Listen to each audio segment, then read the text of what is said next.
சென்ற 10 வருடங்கள் அதிமுக ஆட்சியில் தமிழ்நாட்டை அதிமுக பாஜகவுக்கு கிட்டத்தட்ட வாடகைக்கு விட்டுருந்தாங்க.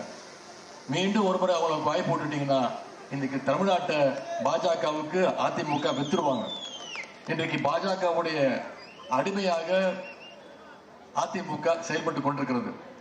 பாஜக என்ன திட்டத்தை கொண்டு வந்தாலும் அதை செயல்படுத்துவதிலேயே அதற்கு ஆமாசாமி போடுவதிலேயே இன்றைக்கு அதிமுகவினர் குறியாக இருக்கின்றார்கள். குறிப்பாக எதிர்கட்சி தலைவர் திரு எடப்பாடி பழனிசாமி அவர்கள் இன்று அண்ணா திராவிட முன்னேற்ற கழகத்தை என்பதை மறந்து அது ஒரு அமித்ஷா திராவிட முன்னேற்ற கழகமாகவே மாறி இருக்கிறது என்றால் அந்த அளவுக்கு அமித்ஷாவுடைய அடிமைகளாக இன்னைக்கு அதிமுகவினர் மாறி இருக்கிறாங்க. யாரோ ஒரு சிலர் தங்கள் சுயநலத்தால பதவி ஆசையால சுயலாபத்திற்காக அம்மாவின் தொண்டர்கள் அனைவரும் ஓரணியில் இருந்தவர்களை பிரித்து விட்டார்கள். ஒன்று அவர்கள் திருந்த வேண்டும், அல்லது திருத்த வேண்டியவர்கள் அவர்களை தூக்கத்தில் இருந்து விழித்துக் கொண்டு திருத்த வேண்டும். இது தேர்தலுக்கு முன்பு நடக்குமா என்பது எனக்கு தெரியாது. ஆனால் இந்த சட்டமன்ற பொது தேர்தல் முடிவுகளை அவர்கள் பாடம் கற்றுக்கொண்டு உறுதியாக எல்லோரும் அம்மாவின் தொண்டர்கள் அனைவரும் புரட்சி தலைவர் அவர்கள் உருவாக்கிய அந்த இயக்கத்தை மீண்டும் உருவாக்குவார்கள் என்ற நம்பிக்கை எனக்கு.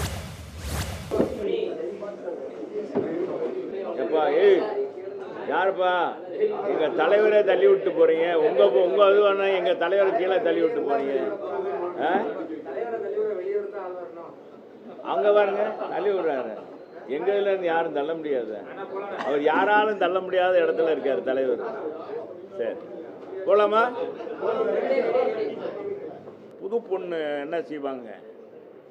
கல்யாணம் பண்ண புது பொண்ணு காலையில் எந்திரிச்சோன்னா வந்து வெடிய காத்தால காலையில் எந்திரிச்சு பார்த்தீங்கன்னா அப்படியே அந்த பூ மல்லிகை பூ அந்த கரைஞ்ச பூவோட போய் என்ன போய் தண்ணி பிடிப்பாங்கன்னு இல்லை முன்னாடிலாம் கிணத்துல போய் தண்ணி வாங்கிட்டு வருவாங்க. அது மாதிரி புதிதாக வர்றவங்க எல்லாரும் தன்னுடைய காக்காக்கையும் தன் கொஞ்சம் பொன் கொஞ்சம் தாங்க சொல்லுவாங்க. எல்லாருமே சொல்லுவாங்க. எல்லாரும் என்ன சொல்லுவாங்க? நாங்கள் போய் 10ஓட 11 இருப்போம்னா சொல்லுவாங்க. நாங்கள் தான் அடுத்த ஆட்சிக்குன்னு வாங்க. ஏங்க எல்லாரும் தாங்க சொல்கிறாங்க. ஏங்க யாருங்க எனக்கு விழுதுன்னு நீங்களா சொல்கிறேன்? எனக்கு எம்ஜிஆர் காலத்து இருக்காங்கன்னா அதே சொல்லிக்கிட்டே இருந்தால் போதுமா?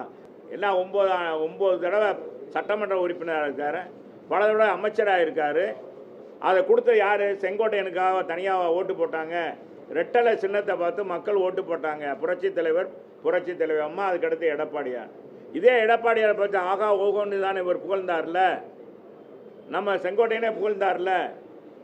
இன்னைக்கு ஏதோ ஒரு கோபத்தாபத்தில் அவர் போகிறான்னா போகலாமா?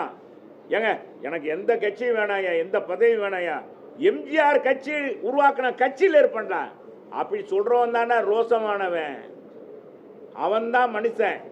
அவன் தான் உண்மையான அதிமுக ரத்தம். அவன் தலை அவன்கிட்ட ஓடுதுன்னு அர்த்தம். இருந்தாலும் மறைந்தாலும் பேர் சொல்ல வேண்டும், இவர் போல யார் என்று ஊர் சொல்ல வேண்டும் என்று வாழ்ந்து மனதை ஒப்பற்ற தலைவர் புரட்சி தலைவர் எம்ஜிஆர் உருவாக்கிய அற்புதமான இயக்கம் அனைத்து இந்திய அண்ணா திராவிட முன்னேற்ற கழகம். புதிய கட்சி ஆரம்பித்திருப்பவர் வருவார்கள், நிறைய பேர் வருவார்கள். எத்தனை பேர் கட்சி ஆரம்பித்தாலும் புரட்சி தலைவர் மாதிரி ஒரு தலைவரை இந்த நாடு இனி பார்க்க முடியாது. அவருடைய மறு உருவமாகத்தான் பாரத பிரதமர் நரேந்திர மோடி அவர்கள் இன்றைக்கு இந்தியாவுடைய இரும்பு மனிதர் மட்டுமல்ல, அகில உலக அளவில் இன்றைக்கு அமெரிக்க அதிபராக இருந்தாலும் சரி, ரஷ்ய அதிபராக இருந்தாலும் சரி, அவரை பார்த்து கட்டி பிடித்து கட்டி தழுவுகிற மாபெரும் தலைவர் நரேந்திர மோடி அவர்கள். ஆனால் இன்றைக்கு எல்லாரும் சாதாரணமாக பேசுகிறார்கள். இந்தியாவில் இன்றைக்கு இரும்பு மனிதராக பாரத நரேந்திர மோடி இல்லை என்று சொன்னால் இந்தியா ஒரு நாடாக இன்றைக்கு உலக வரைபடத்தில் இருந்திருக்கவே முடியாத சூழலை இன்றைக்கு ஏற்படுத்தியிருப்பார்கள்.